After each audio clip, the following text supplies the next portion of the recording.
গরম গরম মোমো, তাও আবার হেলদি। হ্যাঁ, আজকে আমি আপনাদের সাথে শেয়ার করব হেলদি একটা মোমো রেসিপি। আমি এই মোমোর নাম দিয়েছি রেনবো মোমো। মোমোর ভিতরটা হবে অনেক জুসি আর বাইরে থাকবে সফট, সাথে থাকছে একটা একদম ইজি মোমো চাটনি রেসিপি। চলুন তবে শুরু করি। মোমো চাটনির জন্য আমি এখানে 3টা পাকা টমেটো নিয়েছি, সাথে নিলাম কিছু আস্ত রসুন কোয়া আর 4-5টা শুকনো লাল মরিচ। এখন সব কিছু অল্প পানি দিয়ে সিদ্ধ করে নিয়ে দেন টমেটোর খোসাটা রিমুভ করে একটা ব্লেন্ডারে স্মুথ পেস্ট তৈরি করে নিলাম।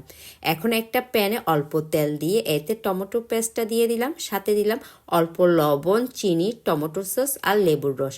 এখন 5 মিনিট জাল করে নিলেই তৈরি হয়ে যাবে ইনস্ট্যান্ট মোমো চাটনি। লেবুর রস দেওয়ার কারণে চাটনিটা ফ্রিজে স্টোর করা যাবে 10 থেকে 15 দিন পর্যন্ত। রেনবো এই মোমো বানাতে আমার লাগছে পালং শাক, গাজর আর বিট। প্রথমে আমি পালং শাক, গাজর চপ করে ব্লেন্ডার জারে অল্প পানি দিয়ে ব্লেন্ড করে এই জুসটা বের করে নেব। দেন সেম প্রসেসে আমি বিটটাকেও রসটা বের করে নিলাম। আমি যেহেতু হেলদি বানাবো তাই আমি আটা দিয়ে মোমোটা বানাবো, চাইলে ময়দা দিয়েও করা যাবে। এবার আলাদা আলাদা বাটিতে আধা কাপ করে আটা দিয়ে এতে দিব অল্প পরিমাণ লবণ। দেন পালং শাক, গাজর আর বিটের রস দিয়ে আটাগুলো আলাদা আলাদা করে মেখে নিব। অল্প অল্প রস অ্যাড করবেন, এতে করে ডোটা পারফেক্ট হবে।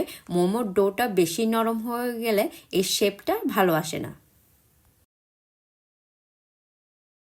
আমি ভেজিটেবল দিয়ে স্টাফিংটা রেডি করব, চাইলে চিকেন দিয়েও করা যাবে। এখানে আমি স্প্রিং অনিয়ন, কাঁচামরিচ, গ্রিন ক্যাপসিকাম কুচি করে নিয়েছি, সাথে নিলাম মাশরুম, বাঁধাকপি, গাজর, রসুন, ধনিয়া পাতা, পনির গ্রেট করে নিয়েছি, চাইলে পনিরের পরিবর্তে চিকেন কিমাও দেওয়া যাবে, পেঁয়াজ, কালো গোলমরিচ, লবণ। সব কিছু একসাথে একটা বলে নিয়ে সাথে সামান্য সয়া সস ও অয়েল দিয়ে ভালো করে মিক্স করে নিব। ডোগুলি পারফেক্ট রেডি। গ্রিনটা পালং শাক, রেডটা বিটরুট আর ইয়েলোটা ক্যারট জুস দিয়ে করা। এখন প্রত্যেকটা আলাদা আলাদা ডো থেকে ছোট ছোট লেচি কেটে নিয়ে গোল করে ছোট রুটি বানিয়ে ভেজিটেবল পুর দিয়ে মোমো বানিয়ে নিব। প্রথমে ছোট রুটি বানিয়ে রুটিটা আঙ্গুলের মাঝে এভাবে বসিয়ে পুর দিবেন একদম সেন্টারে। দেন একটা ফোল্ড করে প্রথমে ডান পাশে ভাঁজ দিয়ে দিবেন, দেন বাম পাশে ভাঁজ দিবেন। ভাঁজটা হবে শাড়ির কুচির মতো। আর শেষ যে অংশটুকু থাকে এভাবে ভিতরের দিকে ফোল্ড করে দিবেন। দেন মোমোটা হালকা ট্যাপ করে নিলে সুন্দর একটা শেপ আসবে। আমি আরেকটা করছি, খেয়াল করুন। ফোল্ড, কুচি, দেন ট্যাপ, বেশ রেডি হয়ে গেল। আপনারা নিজেদের সুবিধা মতো যে কোনো শেপ করে নিতে পারেন। আর যে কোনো ভেজিটেবল জুস দিয়ে এই মোমোগুলো তৈরি করা যাবে। মোমোগুলো স্টোরও করা যাবে। আমার চ্যানেলে যদি নতুন এসে থাকেন প্লিজ আমার চ্যানেলটি সাবস্ক্রাইব করবেন। আর ভিডিওটি যদি ভালো লেগে থাকে তাহলে অবশ্যই লাইক, শেয়ার অ্যান্ড কমেন্ট করবেন।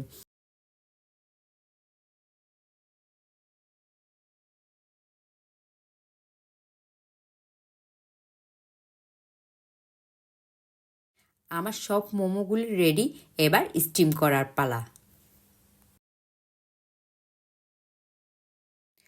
মোমো স্টিম করার আগে অবশ্যই হালকা অয়েল ব্রাশ করে নিতে হবে। দেন মোমোগুলো এক এক করে বসিয়ে লিড লাগিয়ে দিব।